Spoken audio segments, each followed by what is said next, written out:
വെള്ളാപ്പള്ളി നടേശനോട് എനിക്ക് പറയാനായിട്ടുള്ളത്, ദയവ് ചെയ്ത് നിങ്ങളുടെ സമുദായക്കാരെ ക്ഷേത്രത്തിനകത്ത് കയറ്റി അശുദ്ധിയാക്കരുത്. കാരണം തന്ത്രസമുച്ചയം പറയുന്നത് ഈഴവർ ക്ഷേത്രത്തിനകത്ത് കയറിക്കഴിഞ്ഞാൽ ക്ഷേത്രം അശുദ്ധിയാകുമെന്നാണ്.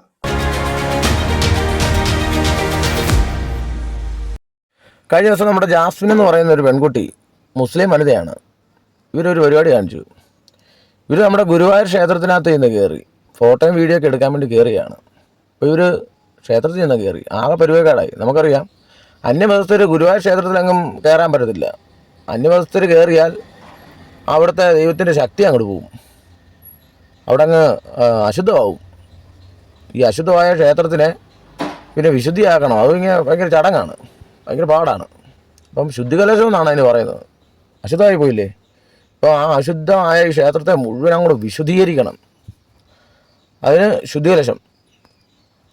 അപ്പോൾ ദേവസ്വം ബോർഡാണ് തീരുമാനിച്ചത് ഈ ക്ഷേത്രം ശുദ്ധികലശം ചെയ്യാൻ. ദേവസ്വം ബോർഡാണ് തീരുമാനിച്ചത്. അപ്പോൾ ദേവസ്വം ബോർഡ് മന്ത്രി എന്ന് പറയുന്നത് നമ്മുടെ ജനാധിപത്യ രാജ്യമാണല്ലോ നമ്മുടെ ഈ രാജ്യം. അപ്പോൾ നമ്മുടെ കേരളം ഭരിക്കുന്ന LDF ആണ്, കമ്മ്യൂണിസ്റ്റ് പാർട്ടിയാണ്. അപ്പോൾ കമ്മ്യൂണിസ്റ്റ് പാർട്ടിയുടെ മന്ത്രിയാണ് ദേവസ്വം ബോർഡ് മന്ത്രി.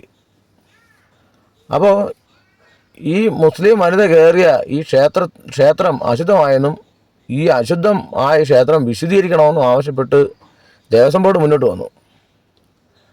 അപ്പോൾ എൻ്റെ മനസ്സിൽ ആദ്യം ഈ വാർത്ത കേട്ടപ്പോൾ എൻ്റെ മനസ്സിൽ ആദ്യം വന്നത്, പലപ്പോഴും ചില കമ്മ്യൂണിസ്റ്റ് നേതാക്കന്മാർ ഇവിടെ നിന്ന് പ്രസംഗിക്കാറുണ്ട്. ഞങ്ങളാണ് പാവപ്പെട്ടവനെ ക്ഷേത്രത്തിൽ കയറ്റിയതെന്നും ഞങ്ങളാണ് പാവപ്പെട്ടവർക്ക് എന്തോ അവകാശങ്ങളൊക്കെ കൊടുത്തതെന്നും ആ മേലാളന്മാരുടെ മുമ്പിൽ പൊത്തി നിന്ന ഈ കീഴളന്മാരുടെ കൈ ഇങ്ങനെ ചുരുട്ടിപ്പിടിച്ച് തലയ്ക്ക് മുകളിൽ ഇങ്ങനെ ഈങ്കുല സിന്താബ വിളിക്കാൻ പ്രാപ്തമാക്കിയത് ഞങ്ങളാണ് എന്നൊക്കെ പറഞ്ഞുകൊണ്ട് കുറേ പ്രസംഗങ്ങളൊക്കെ ഞാൻ കേട്ടിട്ടുണ്ട്. നമ്മളെ എപ്പോഴും കേൾക്കാറുള്ളതാണ്. ഓരോ കവലകളിൽ ഇവർ പരിപാടി നടത്തുമ്പോഴും നമ്മുടെ യൂട്യൂബിലൊക്കെ കേൾക്കുന്ന വീരവാദങ്ങളൊക്കെയാണ്. അപ്പോൾ നമ്മൾ ഇതിൻ്റെ അകത്തൊന്ന് നോക്കുക, ഇപ്പം കേരളം ഭരിക്കുന്നത് നമ്മുടെ ഈ കമ്മ്യൂണിസ്റ്റ് പാർട്ടിയാണ്. അപ്പോൾ ദേവസ്വം ബോർഡിന് മന്ത്രി ഉണ്ടല്ലോ. അപ്പോൾ ഈ ദേവസ്വം ബോർഡാണ് തീരുമാനിച്ചത് ശുദ്ധികലശം ചെയ്യാൻ. അപ്പോൾ നോക്കുക, ഒരു മനുഷ്യൻ ഈ ക്ഷേത്രത്തിൽ കയറിയപ്പോൾ ശുദ്ധികലശം ചെയ്യാൻ വേണ്ടി ഒരുങ്ങുക എന്ന് പറഞ്ഞാൽ എന്തൊരു നീചമായ കാര്യമാണ്. അപ്പം ഇതിങ്ങനെ പറയുമ്പോൾ ഇത് പല ആൾക്കാരും ഇതിനെ ന്യായീകരിക്കും. ഇപ്പോൾ ഇതിൽ വന്ന കമൻറ്റുകളൊക്കെ ഞാൻ ശ്രദ്ധിച്ചപ്പോൾ ഒരുപാട് ആൾക്കാർ അതിൽ കമൻറ്റ് ചെയ്തേക്കുന്നു, ഈ ഹിന്ദു മതക്കാർക്ക് അവരുടേതായിട്ടുള്ള ആചാരങ്ങളുണ്ട്, നിങ്ങൾ ആ ആചാരം ലംഘിക്കരുത്, നിങ്ങൾ അവിടെ കയറി തെറ്റായിപ്പോയെന്ന് പറഞ്ഞുകൊണ്ട് ഇവിടെ നിന്ന് പൈസ ഈടാക്കണമെന്നൊക്കെ പറഞ്ഞ് ഒരുപാട് കമൻറ്റുകൾ വന്നു. അപ്പോൾ ഈ പെൺകുട്ടി അവിടെ കയറിയത് തെറ്റായി പോയി എന്ന് പറയുന്ന ആൾക്കാർ അവരുടെ മനസ്സിൻ്റെ നന്മ കൊണ്ടാണ് അവരിതൊക്കെ പറയുന്നത്, നല്ല മനസ്സും കൊണ്ടാണ് അവരിങ്ങനെയൊക്കെ പറയുന്നത്. പക്ഷേ ഇതിൻ്റെയൊക്കെ ചരിത്രം നോക്കുവാണെങ്കിൽ ഇതിൻ്റെ വലിയൊരു മറഞ്ഞിരിക്കുന്ന വലിയൊരു കാര്യമുണ്ട്. ഇതിൻ്റെ ചരിത്രം പഠിക്കുവാണെങ്കിൽ ഈ പെൺകുട്ടി അന്യമതസ്ഥ കയറിയാൽ ഇത് അശുദ്ധമായി പോകുമെന്ന് പറയുന്നത് ഇതൊരു ആചാരമാണ് എന്ന നിലയിലാണ്. ഇതൊരു ഞങ്ങളുടെ ഹിന്ദു മതക്കാർ ഞങ്ങൾക്ക് ഞങ്ങളുടെ ആചാരമുണ്ടല്ലോ. മുസ്ലിം മതക്കാർക്ക് അവരുടെ പള്ളിയിൽ സ്ത്രീകളെ കയറ്റില്ല, അവർക്ക് അവരുടേതായിട്ട് ആചാരമുണ്ടല്ലോ. ക്രിസ്ത്യാനികൾക്കാണെങ്കിലും അവരുടെ രീതിയിലുള്ള ആചാരമുണ്ട്. അപ്പം ഞങ്ങളുടെ ആചാരങ്ങൾ ഇതൊക്കെയാണ്, ഇത് സംരക്ഷിക്കപ്പെടണം, ഇങ്ങനെ ഈ നിലയിലാണ് പറയുന്നത്. അപ്പം പൊതുവെ പുറത്തുനിന്ന് ഒരാൾ ഇത് കേൾക്കുമ്പോൾ ശരിയാണ്, ഇവർ പറയുന്നതിൽ തെറ്റൊന്നുമില്ലല്ലോ, ഇത് അവരുടെ ആചാരമാണല്ലോ, ഇത് സംരക്ഷിക്കപ്പെടേണ്ട കാര്യമാണല്ലോ എന്ന് നമുക്ക് തോന്നിയേക്കാം. പക്ഷെ ഞാൻ വളരെ കൃത്യമായിട്ട് ഞാൻ പറയും, ഇത് സാധാരണ ഒരു ദേവാലയവുമായി ബന്ധപ്പെട്ട് അവിടെ അനുഷ്ഠിക്കേണ്ട കേവലം ഒരു ആചാരമല്ല എന്ന് ഞാൻ പറയും. കാരണം ഇത് മുൻപ് കാലങ്ങളിൽ വർഷങ്ങൾക്ക് മുമ്പ് നിലനിന്നിരുന്ന വളരെ കൃത്യമായ ഒരു അനീതിയുടെ അവശേഷിപ്പുകളാണെന്ന് ഞാൻ പറയും.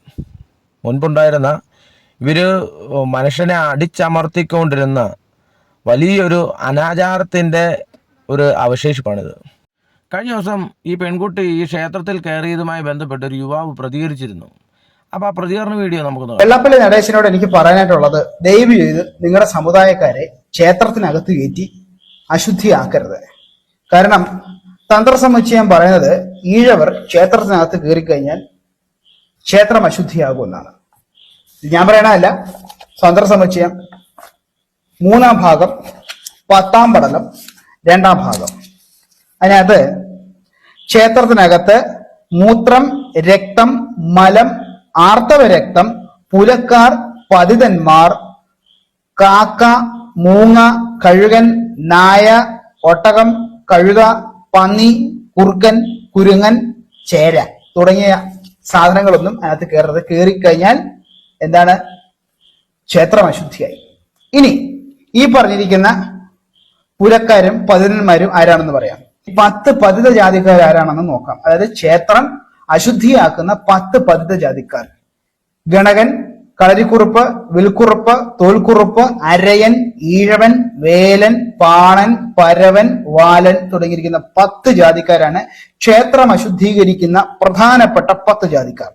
ഇനി മൊത്തം കൂടെ 64 വേറെ നീച ജാതിക്കാരുണ്ട്. പുലയൻ, പറയൻ, നായാടി, ഉള്ളാടൻ, വേടൻ, കണിയാൻ, കുറുമ്പൻ, മലയരൻ, അങ്ങനെ തുടങ്ങി കുറെ കിടപ്പുണ്ട് നീചജാതിക്കാർ. അപ്പം ഈ നീചജാതിക്കാരും പതിത ജാതിക്കാരും കൂടെ കയറി ദയവ് ചെയ്ത് സനാതനധർമ്മ ക്ഷേത്രങ്ങൾ അശുദ്ധീകരിക്കരുത്, അത് വൃത്തികേടാക്കരുത്. കർക്കിടക മാസമൊക്കെ വരികയാണ്. SNDP-ക്കാരും അതുപോലെ തന്നെ KPMS-ഉം അരയ മഹാസഭയും ഒക്കെ കൂടെ ചേർന്ന് നിങ്ങളുടെ ജനങ്ങളെ പറഞ്ഞ് ബോധവൽക്കരിക്കുക. ദയവ് ചെയ്ത് സനാതനധർമ്മ ക്ഷേത്രം അശുദ്ധിയാക്കരുത്. ഞാനും ഈ പതിത ജാതിക്കകത്ത് പെടുന്ന ടീമാണ് കേട്ടോ. എന്നിട്ട് ഞാൻ സവർണനാണെന്നൊന്നും നിങ്ങൾ തെറ്റിദ്ധരിക്കരുത്. സോ ഇതാണ് സനാതനധർമ്മം, ഇതാണ് സനാതന കോണയുടെ പുസ്തകങ്ങൾ. ഇതൊക്കെ വായിച്ചുകൊണ്ട് സംഘി ചാണകങ്ങൾ എന്റെ നെഞ്ചത്തിട്ട് കയറാൻ വരേണ്ട, ഇതിനകത്തൊക്കെ എഴുതി വെച്ചിരിക്കുകയാണ്. ഇത് ചേന നമ്പൂതിരിപ്പാടൊക്കെ ഇതൊക്കെ അംഗീകരിച്ചിരിക്കുന്നതാണ്. ഇത് വെച്ചിട്ടാണ് ഈ പറഞ്ഞിരിക്കുന്ന സനാതന ധർമ്മത്തിലെ പ്രതിഷ്ഠ, പുനഃപ്രതിഷ്ഠ, ക്ഷേത്രതന്ത്രം, മറ്റ് കൃതാപ്പുകളൊക്കെ നടത്തുന്നത്. ദൈവത്തെ ഓർത്ത് എന്റെ മേലെ പൊങ്കാലിടാൻ വരരുത്. ഈ പുസ്തകം എഴുതി ആളുടെ ഓളയിലോട്ട് കയറുക. ഓക്കെ. ജയ് സംഘശക്തി. ജാസ്മിൻ ഈ ക്ഷേത്രത്തിൽ കയറിയത് തെറ്റായിപ്പോയി എന്ന് പറയുന്ന ആൾക്കാരാണ് ഞാൻ പറയുന്നത്. നിങ്ങൾ ഒരുപക്ഷെ മറ്റ് മതസ്ഥരെ സ്നേഹിക്കുന്നതുകൊണ്ടാവാം ഒരുപക്ഷെ നിങ്ങൾ ഇങ്ങനെ പറയുന്നത്. പക്ഷേ നിങ്ങൾ കൃത്യമായിട്ട് ആ യുവാവ് പറയുന്നത് ശ്രദ്ധിച്ചാൽ മതി. വളരെ കൃത്യമായിട്ട് ആ യുവാവ് പറയുകയാണ്, ഈ ക്ഷേത്രത്തിൽ കയറാൻ പാടില്ലാത്ത കുറച്ച് നീചജാതിക്കാരുടെ ലിസ്റ്റ് അവിടെ പറയുകയാണ്. ആ പുസ്തകത്തിൽ പറയുകയാണ്, തന്ത്ര സമുച്ചയം, അതിൽ പറയുകയാണ് നീചജാതിക്കാർ.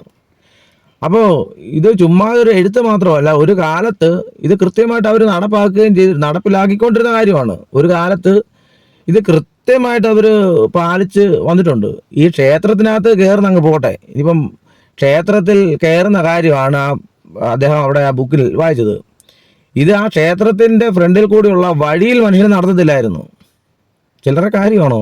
ക്ഷേത്രത്തിൽ കയറുന്ന പോട്ടെ, അത് ഒരു മതസ്ഥരുടെ സ്വകാര്യമായിട്ടുള്ള ആരാധനാലയമാണെന്ന് അങ്ങ് വിചാരിക്കും. പക്ഷെ അതിൻ്റെ വഴിയിൽ കൂടി മനുഷ്യനെ നടത്തത്തില്ലായിരുന്നു. അപ്പോൾ തീർച്ചയായിട്ടും പണ്ടുണ്ടായിരുന്ന ഈ അരാജകത്വത്തിൻ്റെ ചെറിയ ചെറിയ പതിപ്പുകളാണ്, ശേഷിപ്പുകളാണ് ഇപ്പോൾ നമ്മൾ ഈ കണ്ടുകൊണ്ടിരിക്കുന്നത്. പുറമേ നിന്ന് ആൾക്കാർ നോക്കുമ്പോൾ അത്ര തരത്തിൽ കുറ്റം പറയാത്ത രീതിയിലുള്ള കുറച്ച് ശേഷിപ്പുകൾ. നമുക്കറിയാം, ഈ സൈലൻ്റ് അറ്റാക്കും മേജർ അറ്റാക്കും തമ്മിലുള്ള വ്യത്യാസം പോലാണിത്. പലപ്പോഴും മേജർ അറ്റാക്ക് മനുഷ്യന് വരുമ്പോൾ മനുഷ്യൻ ശ്വാസം കിട്ടാതെ നെഞ്ചുവേദന എടുത്ത് താഴെ പോകും. എന്നാൽ സൈലൻ്റ് അറ്റാക്ക് എന്ന് പറയുന്ന സാധനം, ഇത് പലപ്പോഴും ഇത് വരുമ്പോൾ ഈ വരുന്ന മനുഷ്യന് പോലും അറിയില്ല ഈ സൈലൻ്റ് അറ്റാക്ക് വന്നോ ഇല്ലയോ എന്നുള്ള കാര്യം അറിയില്ല എന്ന് പറഞ്ഞുള്ള വ്യത്യാസമാണ്. പക്ഷേ ഇത് രണ്ടും സെയിം സാധനമാണ്, സെയിമാണ്, രണ്ട് രീതിയിൽ വരുന്നെന്ന് മാത്രമേ ഉള്ളൂ. പക്ഷേ ഇത് ഒരാൾ തന്നെയാണ് ഈ സംഭവം എന്ന് പറഞ്ഞതുപോലെ. ഇത് പഴയ അനാചാരത്തിൻ്റെ ഇല്ലെങ്കിൽ അരാജകത്വത്തിൻ്റെ ചെറിയ ചെറിയ പതിപ്പുകളാണ്, ആൾക്കാർക്ക് സംശയം തോന്നാത്ത രീതിയിലുള്ള ചെറിയ പതിപ്പുകൾ. സത്യം പറഞ്ഞു കഴിഞ്ഞാൽ ഈ ബ്രാഹ്മണ സമൂഹം ഇവന്മാരുടെ ഈ ചിന്താഗതിയും കയ്യിലിരിപ്പും കൊണ്ടാണ് ഇവന്മാർ ഈ നശിച്ചു പോകാനുള്ള കാരണം. അപ്പോൾ നമുക്കറിയാം, ഒരു കാലത്ത് ഇവരൊക്കെ ഭയങ്കര ശക്തന്മാരായിരുന്നു, ഭരണവും സ്വന്തമായിട്ട് കോടതിയും പോലീസൊക്കെ ഉണ്ടായിരുന്ന ആൾക്കാരാണ്. പക്ഷെ ഇവന്മാരുടെ ഈ ചിന്താഗതിയും ഇവരുടെ ഈ ദുരാചാരവും ഇവരുടെ കയ്യിലിരിപ്പ് എന്ന് പറയുന്നതാണ് ഏറ്റവും ശരിയായിട്ടുള്ള കാര്യം. ഇവരുടെ കയ്യിലിരിപ്പാണ് ഇവർ നശിച്ചു പോകാനുണ്ടായ ഏക കാരണം. ചുമ്മാതെ പറയുന്നൊന്നുമല്ല. നമുക്കറിയാം, ചെറുപ്പത്തിൽ നമ്മളൊക്കെ സംസ്കൃതം പഠിച്ചിട്ടുണ്ട്. ഒരു കാലത്ത് ഈ സംസ്കൃതം പഠിക്കുന്ന പോയിട്ട് ഇത് കേട്ട് കഴിഞ്ഞാൽ, ഇത് ഈ ബ്രാഹ്മണന്മാർ തമ്മിൽ സംസ്കൃതത്തിലൊക്കെ പറയുമല്ലോ. അപ്പം ഈ സംസ്കൃത ഭാഷ ഈ ശൂദ്രനോ അതിൽ താഴെയുള്ള ഈ നീചജാതിക്കാർ ഇത് കേൾക്കാൻ പാടില്ല. കേട്ട് കഴിഞ്ഞാൽ കേൾക്കുന്ന ആൾക്കാരുടെ ചെവിയിൽ കൂടി ഇവർ ഉരുക്കി ഒഴിക്കും. നോക്കിക്കോണം ഇവരുടെ ആ ഒരു ആചാരം, സ്വഭാവം. ഇവർ ചെവിക്കൂടി ഒഴിക്കും. അത് കേൾക്കാൻ പാടില്ല. ഇത് ദേവഭാഷയാണ്. കാരണം ഞങ്ങൾ ദേവന്മാരാണല്ലോ, ദേവന്മാർക്ക് തുല്യന്മാരാണല്ലോ. ഇത് നീചജാതിയൊന്നും ഇത് കേൾക്കാൻ പാടില്ല. അപ്പോൾ ഈ ഭാഷ ഇങ്ങനെ മറ്റാരും കേൾക്കാൻ പാടില്ല, ഇത് പഠിക്കാൻ പാടില്ല, ഇത് ഏതാണ്ട് വലിയ വിശിഷ്ട സാധനമാണ്, ഇത് ഞങ്ങളുടെയാണ്, ഇത് സ്വർഗത്തിലെ ഭാഷയാണെന്നൊക്കെ പറഞ്ഞ് ഇങ്ങനെ മൂടി മൂടി മൂടി മൂടി ഇത് ആൾക്കാർ പഠിക്കാൻ പോലും പറ്റാതെ ഇങ്ങനെ പാത്ത് മൂടി വെച്ചുകൊണ്ടിരുന്നു. ഈ സാധനം പിന്നെന്ത് പറ്റി? ഈ സാധനം ഭൂമിയിൽ നിന്നേ അപ്രത്യക്ഷമായി പോയി, കയ്യിലിരിപ്പുണ്ട്. അപ്പോൾ ഒരു കാലത്ത് നമ്മൾ ഈ റേഡിയോയിൽ കൂടി ഏറ്റവും അവസാനം ഞാൻ സംസ്കൃതം കേട്ടത്, ഏറ്റവും അവസാനം കേട്ടത് റേഡിയോയിൽ പണ്ട് എന്നാ സന്തതി വാർത്താ പരമ്പരാഹ അങ്ങനെ എന്തോ പറയുമായിരുന്നു. ഏറ്റവും അവസാനമായിട്ട് ഞാൻ കേട്ട ആ റേഡിയോയില്ല എൻ്റെ ചെറുപ്പ സമയത്ത്. അന്ന് കേൾക്കുമായിരുന്നു, ഇന്ന് അതുപോലും കേൾക്കുന്നില്ല. കാരണം കയ്യിലിരിപ്പ് ശരിയല്ലായിരുന്നു. ഇതൊന്നും മനുഷ്യന് പഠിക്കാൻ, നമുക്കറിയാം കഥകളി എന്ന് പറയുന്ന സാധനം അത് കേരളത്തിൽ നിന്നും പോകുന്ന ഒരു ഘട്ടമായപ്പോൾ ഇത് യുവജനോത്സവ രംഗത്ത് ഈ സാധനം മറ്റുള്ളവരെ കുട്ടികളെ പഠിപ്പിക്കാനും ഇത് വലിയ കലയായിട്ട് രീതിയിൽ മറ്റുള്ള ഇത് പഠിക്കാൻ വേണ്ടി മറ്റുള്ളവരെ പ്രോത്സാഹിപ്പിച്ചതുകൊണ്ടാണ് ഇതൊക്കെ ഈ കലാരൂപങ്ങളൊക്കെ ഇന്നും കേരളത്തിൽ നിലനിൽക്കുന്നു. ഇല്ലെങ്കിൽ ഇതൊക്കെ എന്നെ അപ്രത്യക്ഷമായി പോയത്. എന്ന് പറഞ്ഞതുപോലെ തന്നെ ഇത് പുതിയ തലമുറയും മറ്റുള്ള ആൾക്കാർക്ക് പഠിക്കാനും സൗകര്യവും ഒരുക്കുന്നില്ലെങ്കിൽ, പഠിക്കാൻ പറ്റുന്നില്ല, ഇതൊക്കെ അങ്ങ് പോയിക്കോളും. ഈ കയ്യിലിരിപ്പ് കൊണ്ടാണ് പലപ്പോഴും ഇപ്പം നമുക്കറിയാം ഇവരിവിടുന്ന് നശിച്ചു പോകാനുള്ള വേറൊരു കാര്യം. ഇവർക്ക് പണ്ടുള്ള കാലങ്ങളിൽ ഇവർക്ക് സംബന്ധം കൂടാൻ പറ്റുമായിരുന്നു. ഈ ബ്രാഹ്മണന്മാർക്ക് സംബന്ധം ഉണ്ടായിരുന്ന സമയത്ത് ഇവർ സ്വന്തം കുടുംബത്തിൽ ഇവർക്ക് ഒരു കാര്യവും ചെയ്യാൻ പറ്റത്തില്ല. ഇവർ വരുന്ന വരുമാനം മുഴുവനും, ഇവർ പറമ്പും ഒരുപാട് നെല്ലും വയലൊക്കെ ഉണ്ടായിരുന്ന ആൾക്കാരുള്ളൂ. ഇവിടുന്ന് കിട്ടുന്ന ഈ സാമ്പത്തികം മുഴുവനും കൊണ്ട് ഇവരിങ്ങനെ അങ്ങ് കൊണ്ടു നടക്കുക. ഉള്ള വീടുകൾ മുഴുവനും ഈ സംബന്ധം കൂടുന്ന വീടുകളെല്ലാം ഇങ്ങനെ ചിലവാക്കുക. അങ്ങനെ ചിലവാക്കി ഇവർക്ക് ജീവിക്കാൻ പറ്റാത്ത രീതിയിൽ, അപ്പം വലിയ ചിലവാണ്. കൈ കിട്ടുന്ന പൈസ ഒന്നും സ്വന്തം കുടുംബത്തിനോ സ്വന്തം പിള്ളേർക്കോ ഒന്നും ഉപകരിക്കാൻ പറ്റുന്നില്ല. അങ്ങനെ ഇവരുടെ കയ്യിരിപ്പ് കൊണ്ടൊക്കെയാണ് ഇവരുടെ തറവാടുകളൊക്കെ അങ്ങ് മുടിഞ്ഞു പോയത്. നമുക്കറിയാം ഒരു കാലത്ത് ഈ ആയുർവേദം എന്ന് പറഞ്ഞത് ഈ പറയുന്ന ബ്രാഹ്മണന്മാരുടെ ചികിത്സാ രീതിയാണ്. ഇവരാണ് ഈ ആയുർവേദം എന്തോ മഹാകാര്യമാണെന്ന രീതിയിലാണ് ഇവർ കൊണ്ടു നടന്നത്. ഇത് ഈ പാവപ്പെട്ടവർക്ക് ഇത് ചികിത്സയില്ല. ആ കാലത്ത് ഇവിടെ മിഷണറിമാർ വന്നു അവരുടെ കയ്യിലിരിക്കുന്ന ഈ താന്നയാതിപ്പെട്ട ഈ ആൾക്കാരെ വിളിച്ച് അരികിലിരുത്തി എല്ലാ മനുഷ്യൻ്റെയും, അത് ബ്രാഹ്മണനാണേലും ക്ഷത്രിയനാണേലും ദളിതനാണേലും ഏത് മനുഷ്യനാണേലും എല്ലാവരുടെയും വായിൽ വെക്കുന്ന, അതായത് ഈ മെർക്കുറി മുക്കി ഈ പനി നോക്കുന്ന ഈ ഒരു ഉപകരണം ഉണ്ടല്ലോ, ഇത് എല്ലാവരുടെയും വായിൽ ഒരാടെ വായി വെച്ച സാധനം തന്നെയാണ് അത്. ഇത് ശുദ്ധീകരണം ചെയ്ത് അടുത്ത ആടെ വായി വെക്കുന്നത്. ഒരാടെ ശരീരത്ത് തൊട്ട അതേ സ്റ്റെതസ്കോപ്പ് ഇട്ടാണ് അടുത്ത ആടെ ശരീരത്ത് തൊടുന്നത്. വിളിച്ച് അരികിലിരുത്തി ചികിത്സിച്ചു. അങ്ങനെ ഇംഗ്ലീഷ് മരുന്നെന്ന് പറയുന്നത് ഇന്ത്യയിൽ വലിയ പ്രചാരം വന്നു. അന്ന് ഇതൊക്കെ അങ്ങ് പോയി, അതായത് ഇവരുടെ ചികിത്സാ രീതികളൊക്കെ അങ്ങ് പോയി. എന്ന് പറഞ്ഞ പോലെ പലപ്പോഴും ഇവർക്ക് അടിയാകുന്നത് ഇവരുടെ അനാചാരങ്ങൾ തന്നെയാണ് ഇവർക്ക് അടിയാകുന്നത്. ഇനി നോക്കിക്കോണം ഇവരുടെ ഇല്ലങ്ങൾ, ഇവരുടെ വലിയ തറവാടുകളൊക്കെ നോക്കണം. ഇല്ല, നിങ്ങൾ ഈ ക്ഷേത്രത്തിൽ ഈ മനുഷ്യനെ ആരെയും കയറ്റാതെ ഇങ്ങനെ ശുദ്ധികലശമൊക്കെ ചെയ്യുമ്പോൾ നോക്കണം, മനുഷ്യരൊന്നും ഇവിടെ ഒന്നും കയറാതിരിക്കുന്ന കാലം വരും. ഇത് ചുമ്മാതെ പറയുന്ന കാര്യമില്ല, കയറാതിരിക്കുന്നൊരു കാലം ഉണ്ടാവും. എൻ്റെ വീടിനടുത്ത് ഒരു ബ്രാഹ്മണ കുടുംബം ഉണ്ടായിരുന്നു. എൻ്റെ വീടിൻ്റെ അടുത്തെന്ന് പറയുമ്പം കുറച്ച് ദൂരെയാണ്, ഒരു 3.5 കിലോമീറ്റർ 4 കിലോമീറ്റർ മാറിയാണ് ഈ ഒരു ബ്രാഹ്മണ കുടുംബം. വർഷങ്ങൾക്ക് മുമ്പ് അവർ ബ്രാഹ്മണന്മാരായിരുന്നു, ഹിന്ദുക്കളായിരുന്നു. പിൽക്കാലത്ത് അവർ ക്രിസ്തുമതം സ്വീകരിച്ചാണ്. അപ്പോൾ ഇവരുടെ ഈ കുടുംബക്കാരുടെ ചരിത്രമൊക്കെ ഞാനിങ്ങനെ കേട്ടിട്ടുണ്ട്. ഇവർ ഒരുപാട് ദുഷ്ടതകളൊക്കെ ചെയ്ത ആൾക്കാരാണെന്നൊക്കെ ഇങ്ങനെ കേട്ടിട്ടുണ്ട്. ഒരു കാലത്ത് ഒരു സാൽവേഷൻ ആർമിയിൽ ഒരു അയ്യ വെള്ള വസ്ത്രം ധരിച്ച് പോകുമ്പോൾ അവിടുത്തെ ആ വീട്ടിലെ അദ്ദേഹത്തിന് കാരണവർക്ക് ഇഷ്ടപ്പെട്ടില്ല ഈ വെള്ള വസ്ത്രം ധരിച്ചു പോയത്. അപ്പോൾ അയാൾ പിടിച്ച് ഇയാളെ ഉപദ്രവിച്ചാണ് വിട്ടതെന്ന് കേട്ടിട്ടുണ്ട്. അതുപോലെ ഒരുപാട് കാര്യങ്ങൾ. അപ്പോൾ ഇവരുടെയൊക്കെ കാലശേഷം ഇവരൊക്കെ മരിച്ചൊക്കെ അങ്ങ് പോയി. വളരെ അധികം ഇവർ ബുദ്ധിമുട്ടിൽ കൂടിയാണ് പിൽക്കാലത്ത് കടന്നു പോയത്. അപ്പോൾ അവരെ വീട്ടുകാരെല്ലാം അങ്ങ് ക്ഷയിച്ച് നശിച്ചു പോയി. ഇപ്പോൾ ഒരു മകൻ മാത്രമേ ഉള്ളൂ. അപ്പോൾ അവിടെ ഒരുപാട് ഏക്കർ ഭൂമികളും ഒക്കെ ഉണ്ട്, പക്ഷേ അതിൽ നിന്നൊന്നും വരുമാനമില്ല, ഭയങ്കര ബുദ്ധിമുട്ടാണ്. അപ്പോൾ ഞാൻ ഈ വീടിൻ്റെ ഫ്രണ്ടിൽ കൂടിയാണ് ഞാനിങ്ങനെ പാല് കൊടുക്കാൻ പോകുന്നത്, മിൽമായിൽ, എൻ്റെ ചെറുപ്പ സമയത്ത്. അപ്പോൾ അവിടെയുള്ള ഈ മനുഷ്യൻ എപ്പോഴും എന്നോട് മിണ്ടുകയും എന്നെ വിളിക്കുകയൊക്കെ ചെയ്യും വഴി വെച്ച് കാണുമ്പോൾ. അപ്പോൾ എൻ്റെ അപ്പനായിട്ട് നല്ല പരിചയമാണ് ഈ മനുഷ്യൻ, എൻ്റെ അപ്പനെ നന്നായിട്ടറിയാം. അപ്പോൾ എന്നോട് ഒരിക്കലും ഇയാൾ എന്നെ വിളിച്ചിട്ട് എന്നോട് ചോദിച്ചു, മോനെ കഴുക്കോല് വേണോ, 25 രൂപ തന്നാൽ മതി എന്ന് പറഞ്ഞു. ഞാൻ പറഞ്ഞു എനിക്ക് കഴുക്കോലൊന്നും വേണ്ട, ഞങ്ങൾക്ക് വള്ളമൊന്നുമില്ലെന്ന് പറഞ്ഞു. അയ്യോ ഇത് ആ കഴുക്കോലല്ല ഇത്. ഞാൻ പറഞ്ഞു ഇത് ഏത് കഴുക്കോല? ഓ ഇത് വീടിൻ്റെ മുകളിലുള്ള കഴുക്കോലില്ലേ, ആ ഒരു കഴുക്കോല 25 രൂപ തന്നാൽ മതി വേണമെന്ന്. അപ്പോൾ ഞാൻ പറഞ്ഞു വീടിൻ്റെ കഴുക്കോല് ഊരി എടുത്ത് വിറ്റ് കഴിഞ്ഞാൽ ആ വീട് പൊളിഞ്ഞു പോകത്തില്ലേ? ഓ അതൊന്നും കുഴപ്പമൊന്നുമില്ല, സാധനം വേണമെന്ന് ചോദിച്ചു. അപ്പോൾ എനിക്ക് ചിരി വന്നു. കാരണം അത്രയ്ക്കും ബുദ്ധിമുട്ടാണ് ആ വീട്ടിൽ. ആകെ ഒരു വ്യക്തിയേ ഉള്ളൂ. ഏതാണ്ട് ചുണ്ടൻവള്ളം വരെ ഉണ്ടായിരുന്ന ഒരു തറവാടാണ്. അവരുടെ വീടിൻ്റെ ഫ്രണ്ടിൽ ഒരു വലിയൊരു പ്രാവിൻ്റെ കൂടുണ്ട്. ആ പ്രാവിൻ്റെ കൂട് തന്നെ നമ്മൾ കണ്ടു കഴിഞ്ഞാൽ നമ്മൾ അത്ഭുതപ്പെട്ടു പോകും. അത്രയ്ക്കും വലിയ വീടാണ്.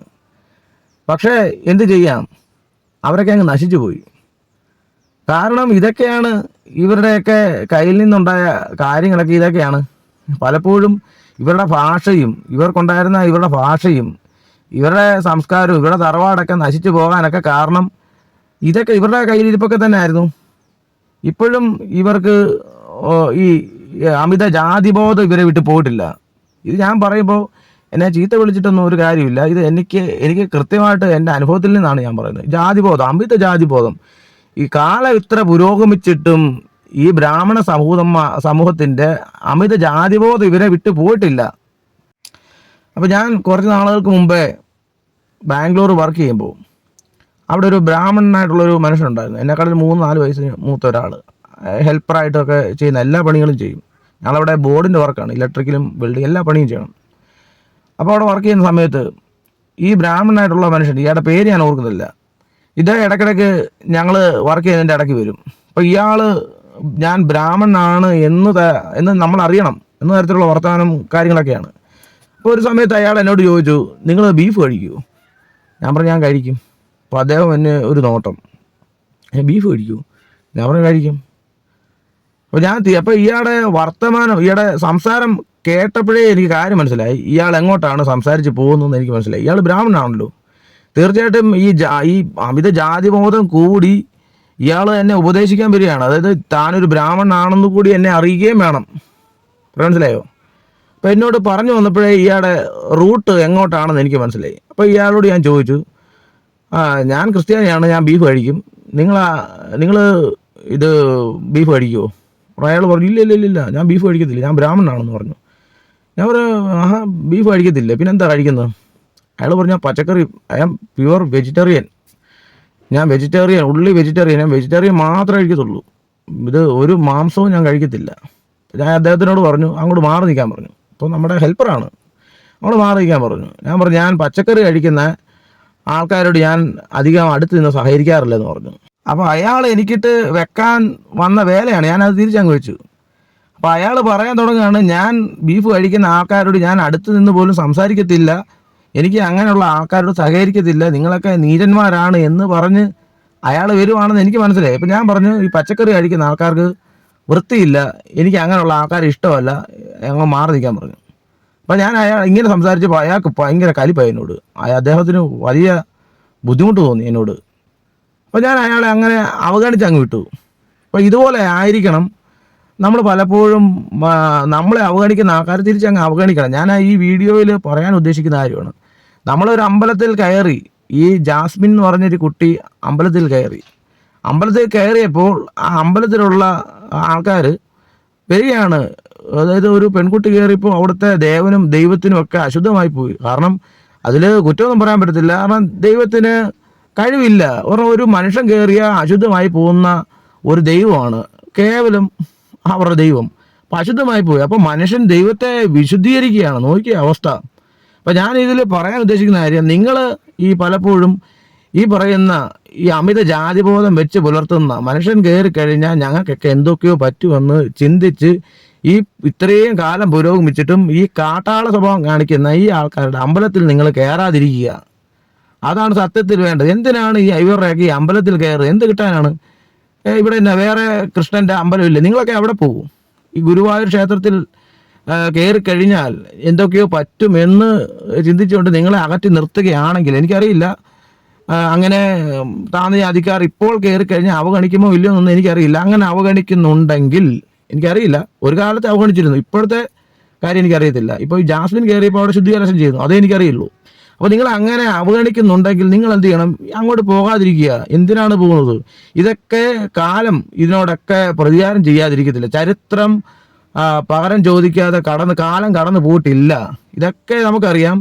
ഇതൊക്കെ ഇത്രയ്ക്കും ഈ ബലം പിടിച്ചുകൊണ്ടിരുന്നു കഴിഞ്ഞാൽ ഇവിടെ ഞങ്ങൾ മേൽജാതിക്കാർ മാത്രമേ ഇവിടെ വന്നാൽ മതി എന്ന അവർ സ്റ്റാർട്ടിങ് കൊണ്ട് ഇരിക്കുമ്പോൾ ഇതൊക്കെ അങ്ങ് നശിച്ചു പോകും. അങ്ങനെയാണ് ഇവരുടെ ഭാഷയും സംസ്കാരവും ഇവരുടെ തറവാടും ഇതൊക്കെ നശിച്ചു പോയത്. ഇങ്ങനെയൊക്കെയാണ്. ഇത് കാലം സാക്ഷി, ചരിത്രം സാക്ഷി. ഈ ചുമ്മാ എന്ന് പറയുന്ന കാര്യമല്ല, ചരിത്രം സാക്ഷി. നിങ്ങൾ അവിടെ പോയി കഴിഞ്ഞാൽ നിങ്ങളെ രണ്ടാം തരക്കാരായി കാണുന്നുവെങ്കിൽ നിങ്ങൾ പോകാതിരിക്കുക. എന്തിനാണ് പോകുന്നത്? അയ്യങ്കാളി പറഞ്ഞ പോലെ അമ്പലത്തിൽ കയറാനല്ല ഞാൻ ഈ ജനതയോട് പറയുന്നത്. നിങ്ങൾ വിദ്യാഭ്യാസം നേടണം. അമ്പലത്തിൽ കയറിയിട്ട് എന്ത് കിട്ടാനാ? നിങ്ങൾ വിദ്യാഭ്യാസം നേടണം. എൻ്റെ കാലത്ത് ഞാൻ മരിക്കുന്നതിന് മുമ്പ് എനിക്ക് 10 BA-ക്കാരെ കാണണമെന്നാണ് പറഞ്ഞത്. അദ്ദേഹം വലിയ കാഴ്ചപ്പാടുള്ള ആളായിരുന്നു. അദ്ദേഹം കുറേ ആൾക്കാരെ അമ്പലത്തിൽ കയറ്റാൻ ശ്രമിച്ച ആളല്ല. അമ്പലത്തിൽ കയറിയിട്ട് ഒന്നുമില്ല, വിദ്യാഭ്യാസം നേടണമെന്നാണ് അദ്ദേഹം പറഞ്ഞത്. എന്ന് പറഞ്ഞാൽ ഇതിൻ്റെയൊക്കെ പുറകെ നടന്നിട്ട് ഒരു കഥയില്ല, ഒരു കാര്യവുമില്ല. നിങ്ങളെ അകറ്റി നിർത്തുന്നുണ്ടെങ്കിൽ നിങ്ങൾ തീർച്ചയായിട്ടും അവരെയും കൂടി അങ്ങ് അവഗണിക്കുക. അവരെ അകറ്റി നിർത്തുക. ഇവര് ഈ ജാസ്മിൻ കയറി ഇപ്പോൾ ശുദ്ധികലശം ചെയ്തെങ്കിൽ നിങ്ങളുടെ ചരിത്രം നിങ്ങൾ ശുദ്ധികലശം ചെയ്യുക. അത്രയേ ഉള്ളൂ എനിക്ക് പറയാനുള്ളത്.